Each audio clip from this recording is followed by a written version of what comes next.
안녕하십니까. 집중 인터뷰 이 사람 김한별입니다. 2020년 새해가 밝았습니다. 여러분 혹시 소원들은 다 비셨습니까?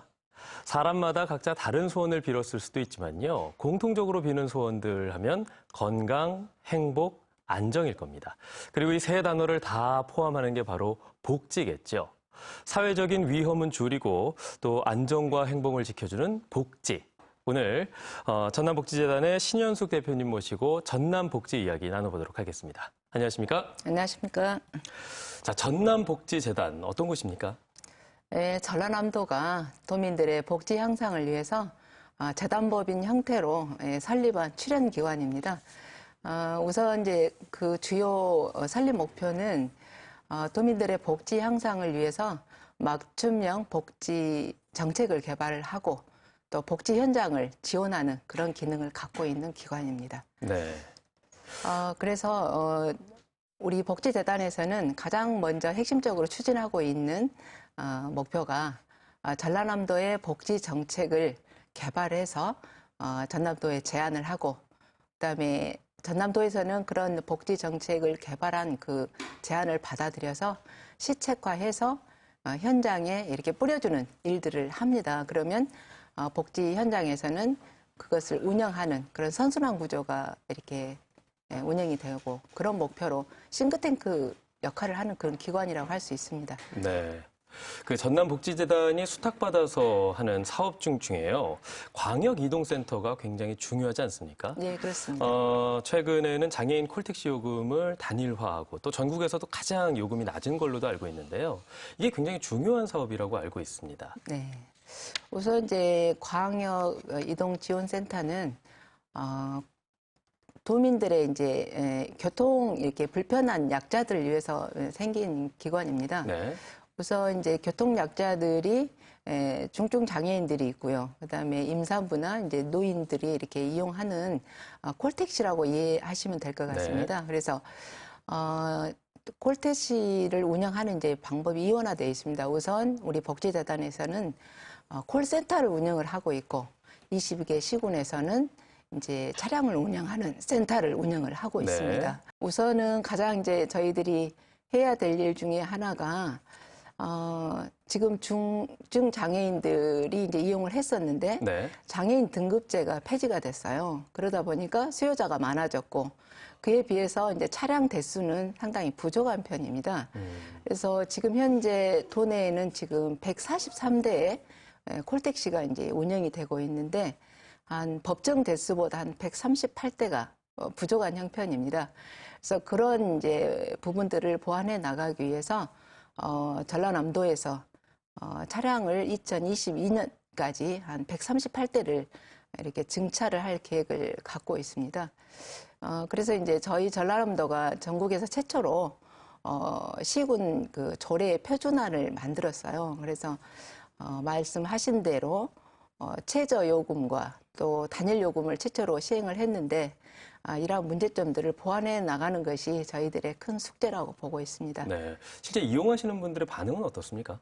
우선은 이제 수요가 이렇게 많다 보니까 공급이 좀 원활하지 못한 부분에 있어서 약간 이렇게 민원이 발생하기는 하지만 굉장히 만족도는 높아가고 있는 실정입니다. 그래서 저희들이 이제 콜센터에 지금 상담원들이 18명이 지금 근무를 하고 있는데, 저희들이 내년까지 해서 한 10명 정도를 더 이렇게 증원해서 콜도 원활히 운영될 수 있도록 저희들이 준비를 하고 있다는 말씀 드립니다. 네, 그 만족도가 더 높아졌으면 좋겠고요. 또 전남복지재단의 또 다른 수탁 서비스가 지역사회 서비스 지원단인데요. 이 지역사회 서비스 지원단 많은 성과를 내고 있죠. 네, 지역사회 서비스 지원단에 대해서 이렇게 이제 도민 여러분들께서 이렇게 이해하기 좀 어려운 부분이 있을 거예요. 근데 쉽게 말하면은 도민들이 이용하는 그 바우처 카드를 가지고 지역사회 서비스를 받는 일들을 관리하는 그런 센터 기능을 갖고 있습니다. 네. 그래서 지역사회 서비스는 2007년도에 이렇게 만들어진 사업이거든요. 그래서 지금 한 12년 정도 됐는데, 우리 도민들 입장에서 보면은 가장 이렇게 체감도가 높은 복지 서비스라고 할 수가 있습니다. 예를 들어서 노인분들께서 이렇게 어떤 근육 질환을 앓고 있을 때 이렇게 운동으로 처방해주는 그런 서비스라든지 또 아동들의 또 심리 지원 서비스라든지 이렇게 곳곳에서 가까이서 느낄 수 있는 복지 서비스라고 생각을 하고 있고요. 지역사회 서비스의 특징은 하나가 있는데 그게 뭐냐면 일자리 창출을 하는 그런 서비스입니다. 네. 그래서 지역사회 서비스단에서 운영하고 있는 제공기관이 한 도내에 한 220개의 기관이 있거든요. 그 기관에서 종사하는 그 종사 인력들이 한 3,800명 정도 활동을 하고 있습니다. 그래서 그 서비스를 이용하는 도민들이 한 1년 정도 이렇게 모아보면은 2만 4천 명 정도가 서비스를 받고 있거든요. 그래서 한 34개 사업이 이렇게 220개 기관에서 제공이 되다 보니까 도민들의 그 지역 서비스에 대한 만족도는 높다고 볼 수 있습니다. 네. 또 전남 지역 하면은 지리적인 특성을 생각하지 않을 수 없는데요. 바로 섬이 많다는 겁니다. 네. 일반적인 복지 서비스와는 달라야 된다는 생각도 들고요. 그 부분에 대해서도 많은 관심을 갖고 계시죠? 섬 복지의 이렇게 지원 체계가 이렇게 개선을 해야 되겠다 하는 것이 전남도 복지의 현안이기도 합니다. 네. 그래서 이제 복지를 이렇게 서비스하는 방법이 이제 크게 두 가지로 나눌 수가 있습니다. 노인 기초연금 같은 그런 현금으로 이렇게 지원하는 복지 서비스는 섬이나 육지나 이렇게 크게 다를 바가 없는데요. 앞서 말씀드린 지역사회 서비스 같은 경우에는 직접 이렇게 서비스를 제공하는 그런 서비스이기 때문에 섬에는 이런 제공기관이 육지에 비해서 턱없이 부족합니다. 네. 그래서 또 이렇게 연륙이 되지 않는 섬에는 제공기관이 들어갈 수가 없기 때문에 서비스가 굉장히 차등이 되어져 있는 그런 문제점을 해결해야 되는 것이 과제이기도 합니다. 특별히 또 민간 복지 서비스 기능이 들어가질 않습니다. 왜냐하면 섬에 이렇게 운반 비용이 많이 들고 또 인구가 육지에 비해서는 적기 때문에 그렇죠. 네, 이렇게 활동 영역이 좁고 그러다 보면 또 민간 복지 시설에서는 또 수익이 어느 정도는 좀 나야 운영이 되는데 네. 그런 부분들이 이제 부족하다 보니까 서비스 기관이 좀 적고 또 공공 서비스도 마찬가지입니다. 예를 들면은 배편을 이용해서 섬에 접근을 해야 되는데 또 배라는 게 또 이런 육지와 같이 교통편이 원활하지 않기 때문에 서비스 횟수도 줄어들 수밖에 없고요. 네. 또 이렇게 뭐 비가 많이 온다거나 또 바람이 불고 그러면 또 배편이 끊기는 그런 일들이 이렇게 발생하다 보니까 서비스의 양과 질이 또 떨어질 수밖에 없는 그런 한계가 있습니다. 저희 복지재단에서는 그런 점들을 개선하기 위해서 하는 방법 중에 하나가 섬에서 거주하고 있는 그런 사람들 중에서 이렇게 강사로 활동할 수 있는 역량 있는 사람을 발굴을 해서 네. 지역 서비스의 강사로 양성을 하는 그런 프로그램을 운영을 하고 있습니다. 그리고 저희 복지재단이 연구기관이기 때문에 섬 복지의 지원 체계를 어떻게 효율화할 것인가에 대한 정책 연구를 지금 진행 중에 있는데 그 중에 이제 하나 나온 것이 복지 총량제를 좀 해보자. 복지 총량제요. 예. 복지 총량제라는 것은 지금 복지 서비스의 대부분의 그 사업들이 국가 보조 사업으로 저희들이 운영이 되고 있습니다. 그래서 모든 복지 시책의 93% 정도가 국가 보조 사업입니다. 네. 그러니까 섬에는 맞지 않는 복지 시스템이 운영이 되는 것은 효율성이 굉장히 낮은 복지 프로그램도 들어가고 있거든요. 네. 그래서 앞서 말씀드린 그런 효율성이 낮은 복지 프로그램은 좀 지양을 하고 성과가 좋은 복지 프로그램에다가 더 이렇게 복지비를 더 투자해주는 그런 복지 총량제가 대안으로 지금 정책 제안이 될 예정으로 있습니다. 네. 이 비 자체를 오지 못하게 하는 것보다 오는 비를 맞지 않게 우산이 되어주는 게 바로 복지라고 알고 있습니다. 네. 그리고 재단에서 발간한 사례집 연말에 나왔죠. 이 네네. 사례집에도 이런 사례들이 참 많이 나왔더라고요.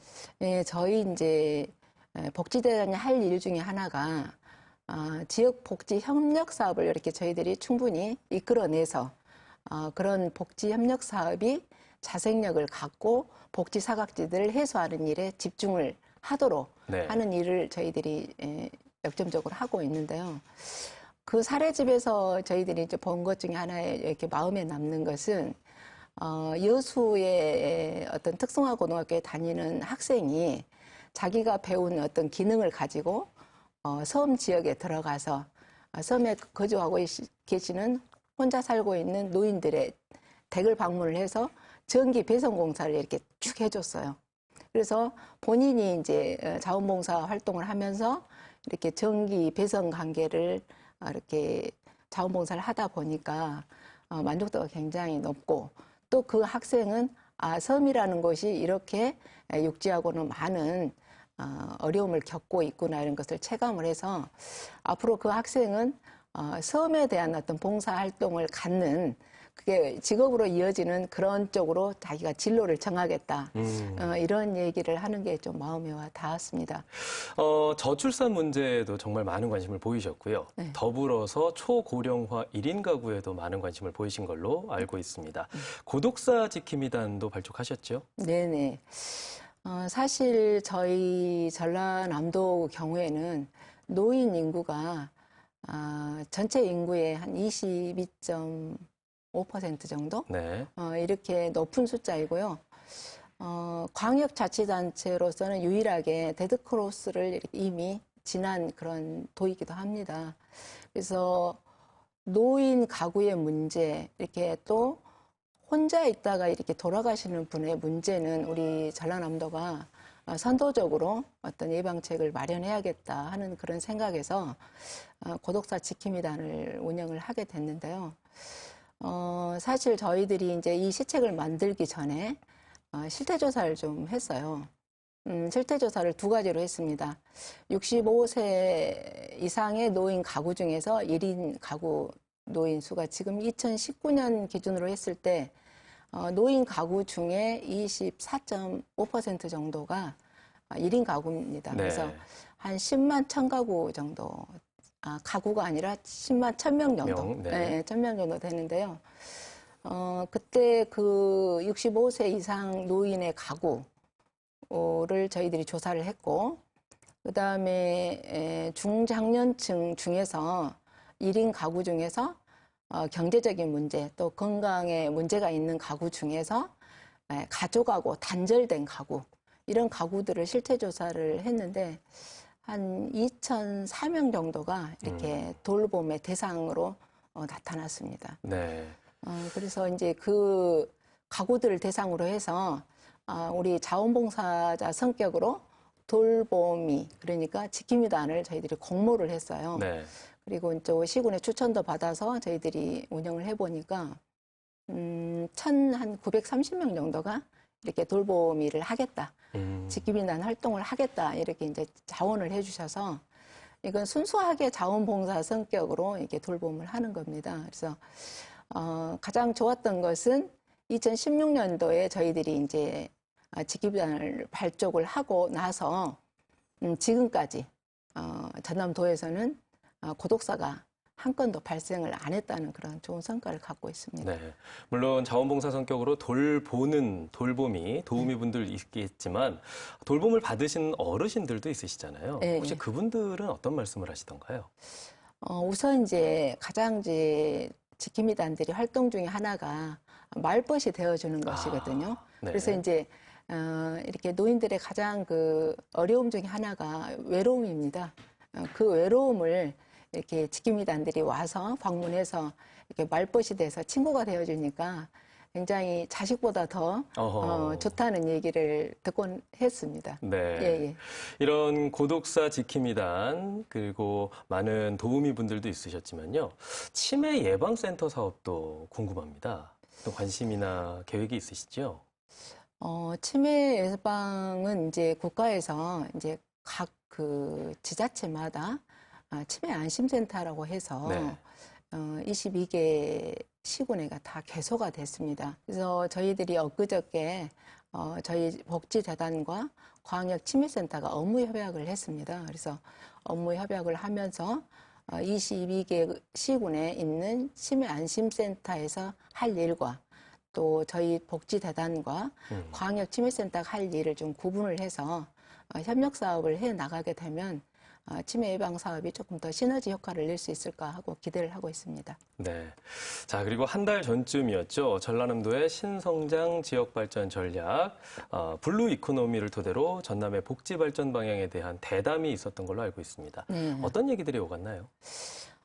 블루 이코노미는 이제 잘 아시다시피 우리 전라남도의 성장 핵심 동력 사업으로 저희들이 그렇죠. 인식을 하고 있습니다. 그래서 6가지 사업이 이제 추진이 되고 있습니다. 네. 이렇게 여러분도 잘 아시다시피 첫째는 이제 블루 에너지 사업, 네. 그다음에 블루 바이오, 블루 투어, 시티 이런 또 푸드, 트랜스포트 이렇게 6가지 사업이 이렇게 운영이 되고 있는데 지금 그 블루 이코노미 사업의 핵심의 기조는 저희들이 이해하기에 그동안에 이제 우리가 경제적 성장은 이렇게 많이 되어 있는데 그에 따른 이제 파생되는 문제점들도 상당히 있다. 예를 들면 환경적 파괴도 있었고, 그다음에 경제적으로 불평등, 또 계층 간의 불평등이 심화돼서 지금은 그 성장의 기조를 이렇게 포용적으로 이렇게 나누는 어떤 기조로 가야 되지 않느냐. 네. 그런 의미로 본다면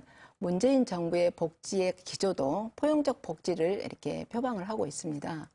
그래서 블루 이코노미와 블루 복지는 상당한 그 기조가 밑바탕에 포용성이라는 것이 깔려 있다. 그렇게 보고 복지도 블루 복지를 해야 되는 거 아니냐 이런 얘기가 됐었습니다. 그래서 가장 이제 많이 거론됐던 연계 방안은 전라남도가 이제 농업이 이렇게 굉장히 발달될 지역이기도 한데 사회적 농업을 통해서 우리 노인 인구가 많은 전라남도에서는 노인의 돌봄과 사회적 농업하고 연계시키면 노인의 돌봄도 굉장히 원활하게 되고 또 농업도 발전하는 선순환 구조가 만들어지지 않겠냐. 예를 들면 경증 치매 환자라고 할 수 있는 그런 분들이 어떤 블루베리 이렇게 농장에 가서 가볍게 이렇게 이제 열매를 따는 그런 작업을 함으로써 농업 쪽에서는 인건비의 어떤 어려움도 해결하고 또 돌봄 입장에서 보면은 굉장히 치매가 완화되는 그런 두 가지 효과를 누릴 수 있다. 그래서 사회적 농업과 우리 돌봄을 연계시키는 방안 이게 첫째 번째로 이렇게 거론이 됐었고요. 네. 두 번째는 이제 이렇게 신재생 에너지에서 이렇게 발생되는 수익을 좀 복지의 기본소득으로 연계하는 방안 이런 것들도 좀 거론이 됐었고요.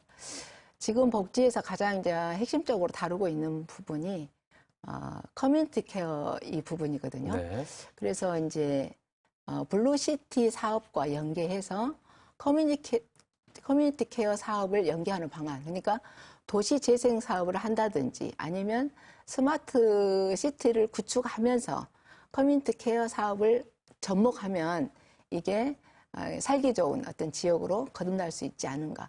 이런 이야기들이 좀 거론이 됐었던 걸로 네. 이해하고 말씀을 있습니다. 쭉 나눠보니까 참 많은 일들을 해오셨는데 임기 중에 꼭 하고 싶은 사업이랄까 계획 같은 게 있으시면 좀 부탁드리겠습니다.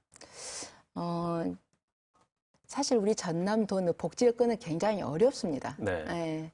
17개 시도 중에서 재정 여건은 가장 어렵고 그다음에 복지 수요는 굉장히 많습니다. 예를 들어서 기초수급자나 장애인이나 이런 분들은 타시도에 비해서 약 2배 정도 높거든요. 그리고 매년 또 출생아 수는 줄어들고 노인 인구는 많아지는 그런 어려움이 있는데 이런 복지 여건을 개선하기 위해서 가장 이제 급선무가 복지 전달 체계 이거를 개선하는 일입니다. 네.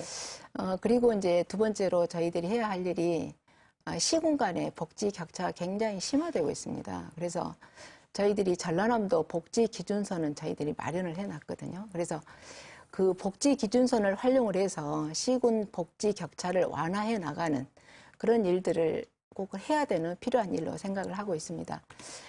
예를 들면 복지 기준선에 미달한 시군에 대해서 네. 우리가 복지 어떤 기준선을 활용을 해서 전남도에 A라는 시군이 예를 들어 아동이나 이렇게 장애인 쪽에 복지 투자가 더 필요하다라는 얘기를 전남도에 제안을 하게 되면 혹시 이제 전남도에서 자체적으로 공모하는 사업이 아동이나 이제 노인이나 이런 장애인 쪽에 공모 사업을 할 때 그쪽에 시군에 배려해주는 그런 어떤 선순환 구조가 좀 될 것 같고요.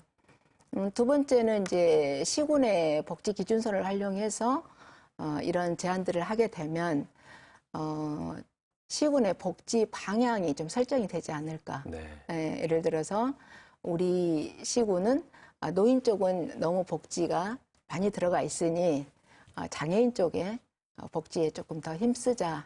이런 방향성이 좀 결정이 되고 또 그렇다 보면 지자체장들이 복지 투자하는 우선순위가 조금 기준이 되지 않을까. 이런 일들을 꼭 해보고 싶습니다. 네. 앞으로도 복지, 전남 복지를 위해서 많은 일 부탁드리도록 하겠습니다. 오늘 말씀 잘 들었습니다. 네, 감사합니다. 네, 복지재단의 사례집 얘기를 하나하나 살펴보니까요. 역시 사람만이 희망이다라는 생각 다시 한번 해보게 됩니다. 생각지도 못한 천재지변에 우리에게 우산과 또 쉼터가 되어줄 수 있는 복지는 우리 이웃들에 대한 관심과 사랑이겠죠. 2020년은 우리 이웃들에게 보다 많은 관심과 사랑을 보낼 수 있는 한 해가 되길 기대해 봅니다. 집중 인터뷰 이 사람 오늘 순서 여기까지입니다. 여기서 인사드립니다. 고맙습니다.